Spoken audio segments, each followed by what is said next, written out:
Iran યુદ્ધ શરૂ થયા પછી આધુનિક યુદ્ધોના માપદંડો બદલાઈ ગયા છે. હવેના યુદ્ધો અટકતા નથી, સાથે જ તેમાં ઇકોનોમિક વોરફેર, સાયબર ક્રાઇમ અને ડ્રોનનો ખૂબ મોટા પાયે ઉપયોગ થાય છે.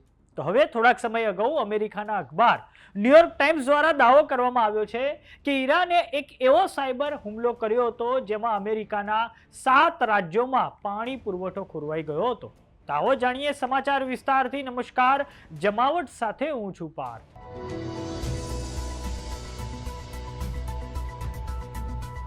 ઈરાન યુદ્ધે સમગ્ર દુનિયામાં આધુનિક યુદ્ધના માપદંડો બદલી નાખ્યા છે. એક સમય હતો જ્યારે યુદ્ધ ભારે ટેન્કો, આર્ટિલરી તોપો, સુરંગો અને ભૂમિ સેના વડે લડાતું હતું, પરંતુ હવેનું યુદ્ધ ડ્રોન અને સાયબર અટેકની મદદથી લડાય છે.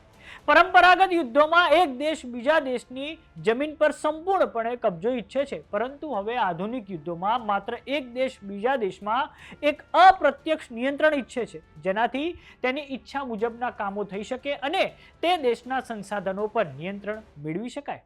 આપણે જોયું કે આ જ વર્ષની શરૂઆતમાં કેવી રીતે અમેરિકાએ વેનેઝુએલા પર કબજો કરી લીધો અને વેનેઝુએલાના જેટલા પણ સંસાધનો છે, જેમ કે ક્રૂડ ઓઇલ છે, તેની પર હવે અમેરિકાનું નિયંત્રણ સ્થપાઈ ગયું છે. તો આંતરરાષ્ટ્રીય અખબાર ન્યૂયોર્ક ટાઈમ્સ દ્વારા એક ચોંકાવનારો દાવો ઈરાનના સાયબર હેકરોને લઈને કરવામાં આવ્યો છે. ન્યૂયોર્ક ટાઈમ્સમાં દાવો કરવામાં આવ્યો છે કે ઈરાનના હેકર્સ દ્વારા અમેરિકાના 7 રાજ્યોની નગરપાલિકાઓના વોટર સપ્લાય સિસ્ટમને નિશાન બનાવવામાં આવી હતી, જેમાં મિનેસોટા રાજ્યમાં 30થી વધારે વોટર પ્લાન્ટ્સને નિશાન બનાવવામાં આવ્યા હતા. ઈરાની હેકર્સે ઘણી જગ્યાએ પાસવર્ડ અને નેટવર્ક સેટિંગ બદલી નાખ્યા, જેનાથી આ રાજ્યોમાં પાણીનો પુરવઠો ખોરવાયો હતો. જો કે પાછળથી સેવાઓ પુનઃસ્થાપિત કરવામાં આવી હતી.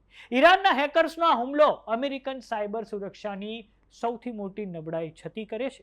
અમેરિકન પ્રમુખ ડોનાલ્ડ ટ્રમ્પે આ સમગ્ર ઘટના માટે મિનેસોટાના ગવર્નર ટીમ વાલ્ઝને દોષિત ઠેરવ્યા છે.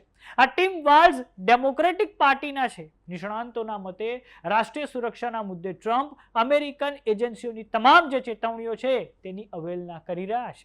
હવે આપણે જાણીએ કે અમેરિકાની વોટર સપ્લાય સિસ્ટમ કેવી રીતે સાયબર હુમલાઓ સામે અસુરક્ષિત છે.